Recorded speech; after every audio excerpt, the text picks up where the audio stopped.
Hello everyone, my name is Jenna, but you guys can call me Jen, and welcome back to my channel. Welcome to being in front of my Christmas tree. This is my surprising versus disappointing reads of 2020 video. I have 6 of each category to talk about today, which is very exciting. So I think I'm going to do like a ping pong type of thing where I do one disappointing, one surprising, that kind of a thing. So let's just start off. We'll jump right in. I'll go with the first one, which was a disappointing read for me in 2020, and that was Daphne du Maurier's Rebecca. We're starting off with a big one, guys, because a lot of you really love this book, and I really wanted to love it too. I wanted to go in and absolutely adore this one, but I just didn't.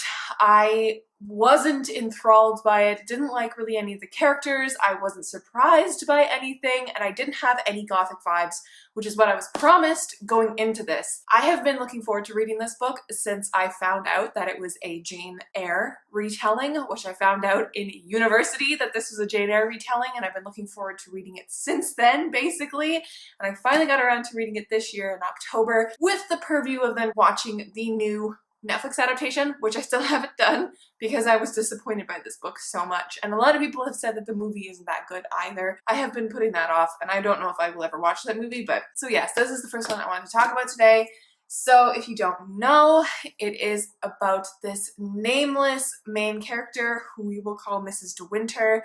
She, at the beginning of this book, meets Max De Winter, and they have like a whirlwind romance. So she falls in love with him in Monte Carlo. He takes her back to Manderley and marries her, even though she's a lot younger than him, and they've only really known each other for like a few weeks. There are rumors swirling around about his late wife, Rebecca. And so at this house, she feels our nameless main character feels so like inadequate to fill the shoes of Rebecca. It kind of follows that, and it's supposed to be gothic, it's supposed to be kind of creepy, kind of unsettling, but it's not.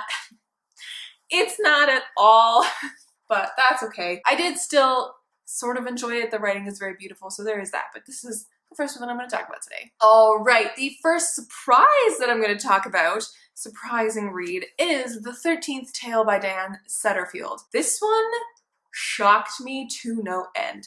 And funnily enough, I'm using this one as a comparison to Rebecca because this is so much better than Rebecca, and it follows the gothic vibes to a T. It feels like if you took Jane Eyre and mashed it together with The Seven Husbands of Evelyn Hugo. It is so good, you guys. We have stories of creepy kids, of a creepy house, possibly ghosts, I'm not sure. And alongside that story, we have also our main character who is super bookish and has like moved into this manor to do this biography story thing, to listen to Vida Winter tell her story. And at this manor as well, there's creepy things happening. It's like set in the cold of like November, December, so there's like snowstorms, and she's up at all hours of the night because she loses track of how she's sleeping because she just goes off of Vida's schedule. Whenever Vida's ready to tell the story, she's there to listen. So it's this incredibly gothic feel to it, and I love this book so much. It is so good, and it just surprised me so much how much I love this one and how much it felt like I was being wrapped in fall and gothic and wintry vibes. So I really loved this one. All right, so the next disappointing read that I'm going to talk about is You Had Me At Ola by Alexis Daria. I read this for the Lovely Ladies Book Club earlier this year, and I was so excited going in because this was pitched as a telenovela. It was pitched as having a lot of drama and like a good romance between our two main leads. And I was like, yes, I'm here for the stupid drama. I am here for the Jane the Virgin vibes. And then I came out of it and I was disappointed because we didn't get that. We didn't really get the drama, and whatever drama was there was created by the characters in a really stupid way. And I really hated the linchpin. Like, you know, whenever you go into a romance book, there is a linchpin of what causes the issues in the book or what causes the big argument, and I hated what they picked in this as the issue because honestly, it's none of our main character's business to be angry about what she's angry about in this book. I hated it so much. And there's like a tensiony bit in here where I was like, okay, we're getting a little bit of tension between the two main characters, But then 2 pages later, it vanishes because I guess our author just wanted to write a sex scene, and yeah. I was irritated at how the pacing went in this book, very irritated by the choices done by this author and by this plotline, and I just didn't get that drama. I was waiting for the drama, just like to have a super fun time. And like the drama that was picked in here was so irritating to me. Yeah, wasn't a good time. On the other end of that spectrum, what really surprised me this year of a romance book was The Beast of Besswick by Emily Howard. Now this is not a good book by any means, but it was my first historical romance, and I went in expecting to be kind of meh about it. I was blown out of the water how much I enjoyed this book. It was so fun. And even though I didn't give it 5 stars, it wasn't a high rating, I just enjoyed myself so much reading this book. So it is basically a Beauty and the Beast retelling, and I think it's my favorite Beauty and the Beast retelling I've ever read, because I don't really love Beauty and the Beast retellings a whole lot. They usually disappoint me. I enjoyed it so much, and I don't know if I went in with such low expectations and that's why I enjoyed it so much, but I did. Yes, there are some issues with like a cyclical kind of the same issues being brought up all the time. In this, it could have been a lot shorter, but I enjoyed myself so much, and that's why it's on this list. Alright, so the next disappointing read I'm going to talk about is The Ballad of Songbirds and Snakes. Now this is on this list because I really love The Hunger Games, and this year was also like a rediscovery of how much I loved The Hunger Games for me. I reread the first 2 books in the trilogy and finally for the first time read the 3rd one. I did that in preparation for this, and I went in with low expectations and I still was disappointed. I went in with low expectations because this is a prequel to The Hunger Games, if you didn't know, from the point of view of President Snow when he was 18 and when the games were very young. This was the 10th annual Hunger Games. I really hated this. I gave it 2 stars and I wanted to love it. There were promising elements of this. I really liked our character Lucy Gray in here, who's the love interest of President Snow. I think that she could have been done really well, and I think this book would have been a lot better if we didn't just have his perspective, if we got her perspective as well. Because when we actually get to the point where we're watching the games in here, it feels like we're watching somebody who's watching Naked and Afraid with murder, which is not fun to watch somebody who's watching this TV show, right? Like all we're doing is witnessing the mentors who are watching the games. We're not in the games, which is one of my favorite parts of The Hunger Games, the book. Then the 3rd act of this really just took a nosedive. I don't even know what she was trying to do with this. It felt like Hunger Games fan fiction in like its 1st or 2nd draft stage. I really hated this, if you couldn't tell.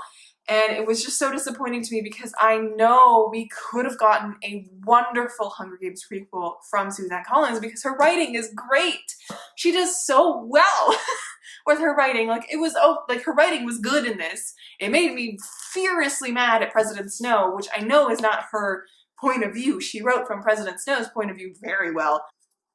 We could have gotten such good story. Why did she pick President Snow? The one man who is detestable. Like, it's not even an attempt to make him feel human in this because he's not. Oh, we could have gotten a Meg story. That would have been so good. Or from one of the other districts that we haven't seen yet, because we go back to District 12 and I'm so mad at this and I'm gonna stop ranting. If you want to go see me rant even more about this book, go watch my vlog that I did for it. I will leave it down below if you so care to watch me rant about it for a while. One of the surprising reads that I read this year that was a surprising 5-star for me was The Merciful Crow by Margaret Owen. I read this early this year. I went in with low expectations, which is really funny why I went in with low expectations for a lot of these books, because I'd heard some mixed opinions on the book internet up until that point. I've heard people love it and people were like, not happy with it. And I was like, okay, whatever, we're gonna go into this and see what I feel. And I loved it. It was so good. The plotting was done really, really well. The magic system in this was so unique and so cool. So it deals with teeth and a caste system, which is wild. So this world deals with like caste systems. So it has the levels. So we have the Phoenix caste, which is of course the kings, queens, Then we have the splendid cast, the hunting cast, the common cast, and then the crows. So in this we follow our chieftain crow girl, who is like basically a chief in training, and she is tasked with helping this phoenix boy, basically Phoenix Prince and his hawk, to get somewhere. If I do remember, they're going somewhere, and so much happens on this pathway, but I fell in love with the characters, I fell in love with just the plot of it, and I fell in love with the magic system because it was so interesting. And I cannot wait to read the second one, which came out later this year, actually. So the next one I don't actually own anymore because I got rid of it as soon as I read it, because I was just like, no, I don't want this on my shelves anymore. It wasn't a hate for me, this book. It was just definitely disappointing because I went in thinking it was going to be like a thriller type of story that I really, really, really liked. And that was 8 Perfect Murders by, I want to say Peter Swanson. I might be wrong. 8 Perfect Murders.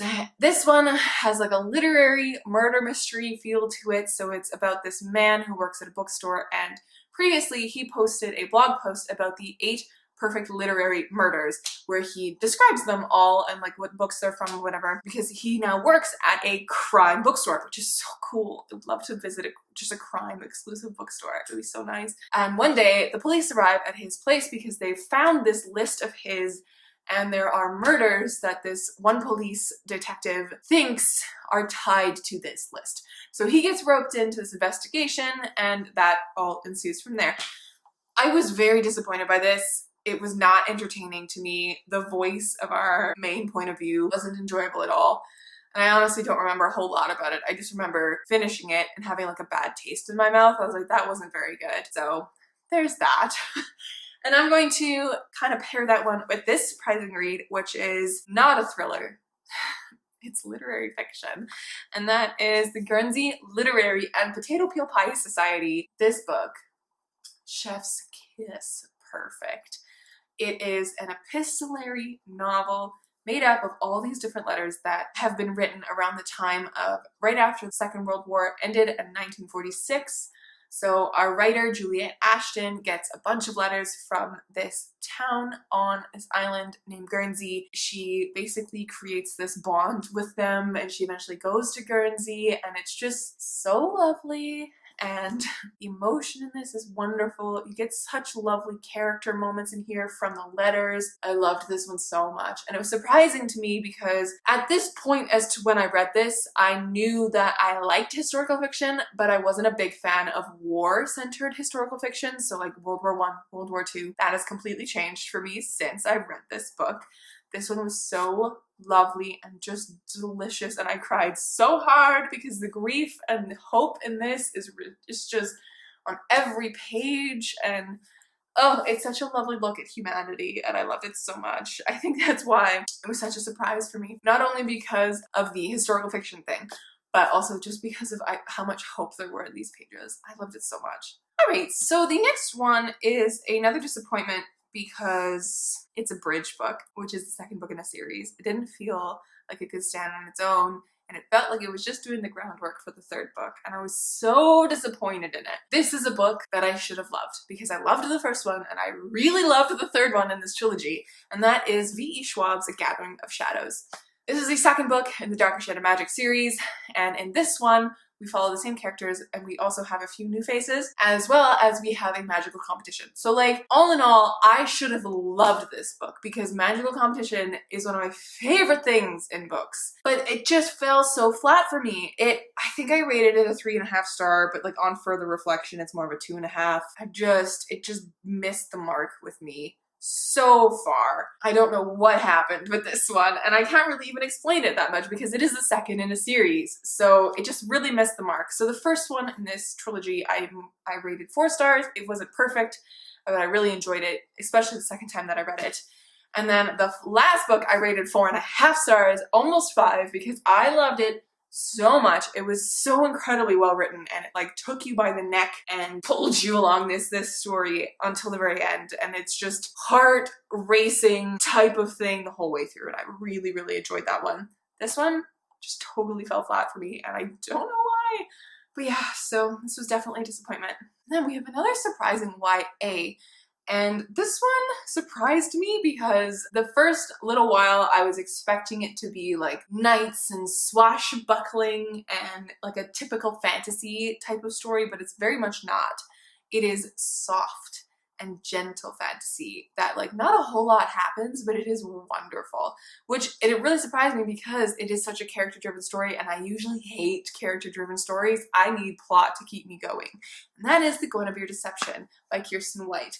This is the first book in the Guinevere trilogy, I guess. I'm not sure if it has a name. It is set in Camelot. We have Guinevere, who is a changeling who marries King Arthur with the purview to protect him from something.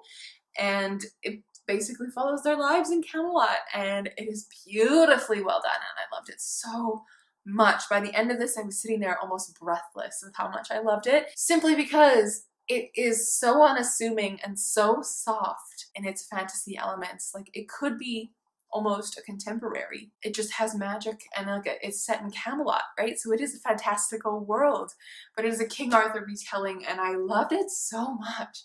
And it basically kicked off my love for King Arthur retellings, and I started watching Merlin after that, and I picked up a few other things. I picked up The Lost Queen by Signe Pike, which is also an Arthurian retelling, and I'm very looking forward to picking up Legendborn, which is also an Arthurian retelling. So this kicked off my love for medieval Arthurian retellings, which is awesome. So this last pairing doesn't really have any connotation with each other at all, but I was so disappointed in this book because I had read last year in December, I read One Day in December and We Met in December, and these are both like stories that go over many, many years. Like it's a One Day in December is 10 years, and We Met in December is a year. And so I was really, really interested in this book when I first heard it because it had that same like aspect of being like, our main character gets a glimpse 5 years in the future and her life is completely different.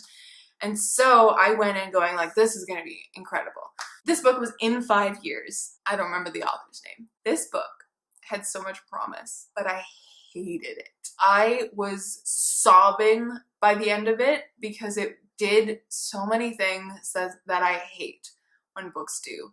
They used the cancer card. They brought cancer into the narrative, and it was not really introduced in the back at all. And it was just so devastating. So there was that aspect, but it was also written in a way where once we got to the end of the book, it felt like we had only gotten halfway through the story, that there was supposed to be another half of the book left because our main character had no change. She had no character arc, and I hated it so much. I think I ranted about it in a vlog when I read it because I was so livid with this one because of the way it's written, I think is the main thing.